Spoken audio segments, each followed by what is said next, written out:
উঠো, 3টা বাজে, সেরই সময় হয়ে গেছে তো।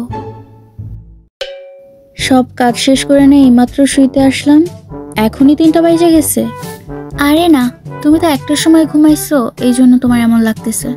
এখন উঠো, 3টা বাজে, তুমি ডাইকা দিতে বলছিলা। তা না হয় বুঝলাম, কিন্তু তুই আমার আগে ঘুম থেকে উঠলি কিভাবে? তুইও তো 1টার সময় ঘুমাইছোস। আম্মু, আমি অ্যালার্মের শব্দ শুনে এই মাত্রই উঠলাম। তোর চোখ মুখ দেখে তো বোঝা যাচ্ছে না যে তুই এই মাত্র ঘুম থেকে উঠছোস। আম্মু, সত্যি আমি মোবাইল দেখি নাই। এই তো লাইনে আসছোস, কথায় আছে না, ঠাকুর ঘরে কে রে, আমি তো কলা খাইনি। তুই মোবাইলই দেখতেছিলি, তোর সাহস তো কম না? তোরে না আমি না করছি রাত জেগে মোবাইল দেখতে। আম্মু সরি, আর জীবনেও রাত জেগে মোবাইল দেখবো না, এবারের মতো মাফ করে দাও। তোর সরির খেতা বালিশ, দাঁড়া তোরে আমি মজা বুঝাইতেছি।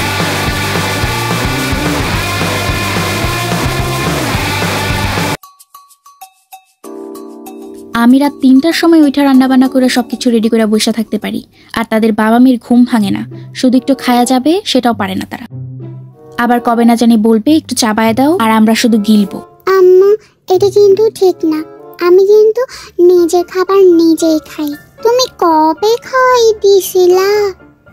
এখন তো খাওয়াই দাও না, চাবাইয়া দাও তো দূরের কথা। আইসে আরেকজন, পুরান পাগলের ভাত নাই, নতুন পাগলের আমদানি।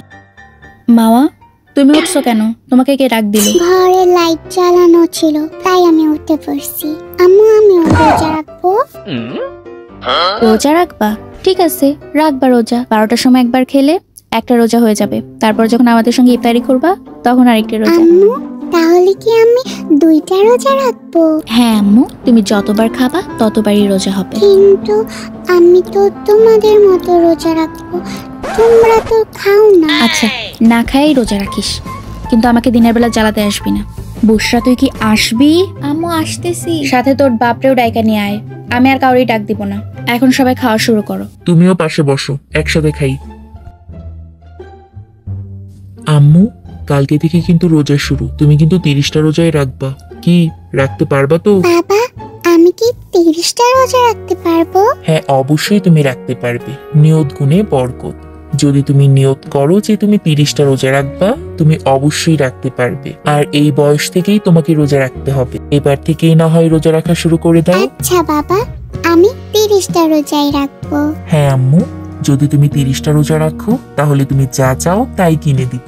বাবা, আমাকে অনেক অনেক চকলেট কিনে দিবা। হ্যাঁ আম্মু, তোমাকে চকলেটই কিনে দিব। এখন আর বেশি সময় নাই, তাড়াতাড়ি খাওয়া শুরু করো, কালকে রোজা রাখতে হবে না?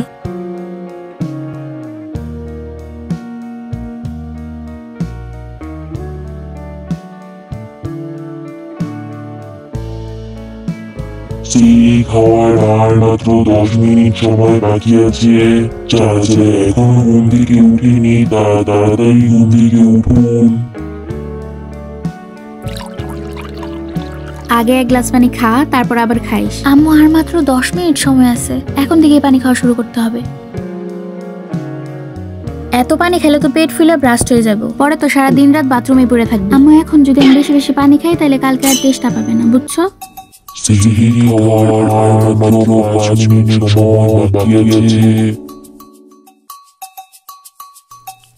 সেই খাওয়ার আর মাত্র 4 মিনিট সময় বাকি আছে।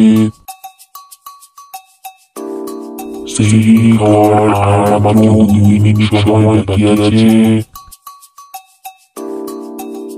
সেহরি খাওয়ার সময় শেষ। সেহরি খাওয়ার সময় শেষ। এই তুই আর কত পানি খাস? অনেক পানি খেয়েছস, আর খাইস না, সময় শেষ। আম্মু, আর একটু খাই, আমাদের মসজিদে তো বলে না এখনো যে সময় শেষ। ও, এখন তো বলবি যে আমাদের মসজিদে এখনো বলে নাই। আর ইফতারির সময় বলো যে এক মসজিদে আজান দিলেই হলো, আগে ইফতারি শুরু করি।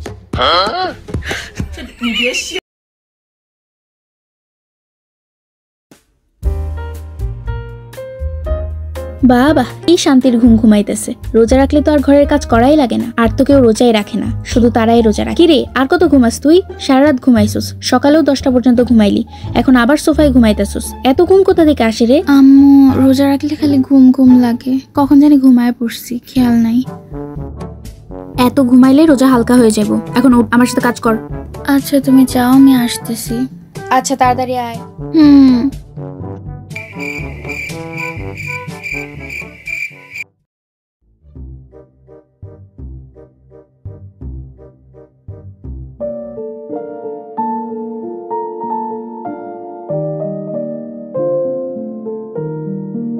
ওযু তো করে আসছি, এখন নামাজ পড়া শুরু করি। কিরে, মুখ ভিজা ভিজা লাগে কেন? কুলি করার সময় আবার পানি ভেতরে চলে যায় নাই তো? এখন আবার থুতু ফালাইতে হবে।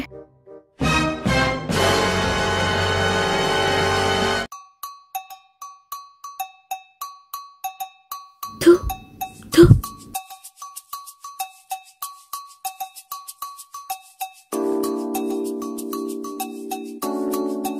ইস, আবার থুতু ফালাইতে হবে। গলা তো ভিজা ভিজাই লাগতেছে, মাত্র না থুতু ফালাই আসলাম। থু থু থু।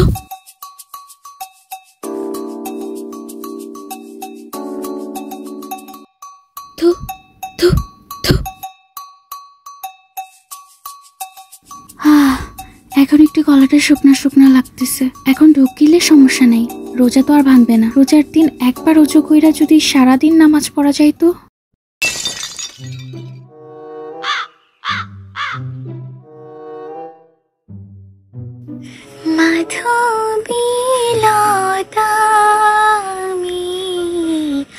আমি কানুন বালা তোমার গানে সুর, আমি গলার মালা দেখির জলে রোদ, আমি সাঝের বেলা মাধবীলা। কিরে, তুই রোজার দিন গান গাইতেছস? তো রোজা হালকা হয়ে যাবো। কোরআন তেলাওয়াত কর। আম্মু, সকালে তো কোরআন শরীফ পড়ছি। সকালে পড়ছস তো কি হয়েছে, আবার পড়। তাই বলি কি গান গাইবি? আচ্ছা আম্মু। বুশরা, আমি ইফতারি রেডি করে রাখছি, তুই পাশের বাসায় যাই ইফতারিটা দিয়ে আয় তো। যাই আম্মু। আর শোন, ইফতারিটা দিয়ে প্লেটের সাথে করে নিয়ে আসবি, কিন্তু যদি না দিতে চায় তাহলে বলবি ধোয়া লাগবে না, এমনি দিয়ে দিতে। ইস, আম্মুর এই ডায়লগটা যে কেন দেওয়া লাগে?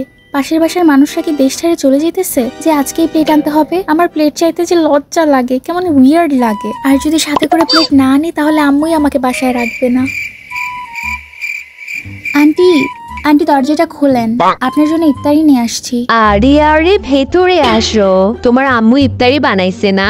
হ্যাঁ আন্টি, আপনার মতো তো আর কিনা ইফতারি দিয়ে কাজ চালায় না। তুমি কি কিছু বললা? জি আন্টি, আন্টি আম্মু প্লেট রেখে ইফতারি ফেরত দিতে বলছে। কি? কেন, কি হয়েছে আন্টি? তুমি কি বললা? কেন, কি বলছি?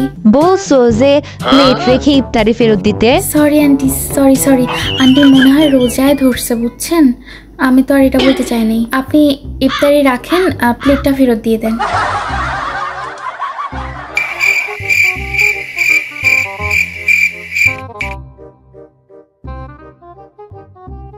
আম্মু, আর কতক্ষণ আছে? সময় যায় না কেন? আর মাত্র 10 মিনিট আছে আম্মু, আর একটু পরে আজান দিবে। 10 মিনিট কি হয় নাই আম্মু? আর একটু ধৈর্য ধরো, আর একটু পরেই আজান দিবে। হুজুর আজান দেয় না কেন আম্মু? হুজুরে বলো না আজান দিতে। মাওয়া, আর বেশি সময় নেই, এক্ষুনি আজান দিবে। এখন সবাই দোয়া করো। ইফতারি সামনে রেখে দোয়া করলে আল্লাহ তাড়াতাড়ি কবুল করে নেয়। আম্মু, আল্লাহ কেন কবুল করে নেয় তাড়াতাড়ি? আল্লাহ সবচেয়ে বেশি পছন্দ করে সেই সময়টা যখন বান্দা তার সামনে খাবার, পানি, শরবত সবকিছু নিয়ে বসে আছে, কিন্তু আল্লাহকে ভয় করে খাচ্ছে না। সে যদিও ক্ষুধার্ত, সে চাইলেই কিন্তু মুখে খাবার তুলে খেতে পারে, কিন্তু সে আল্লাহকে ভয় করে খাচ্ছে না। আল্লাহ তাআলা তখন খুশি হয়ে তার দোয়া কবুল করে নেন। এখন সবাই দোয়া করো দেখি।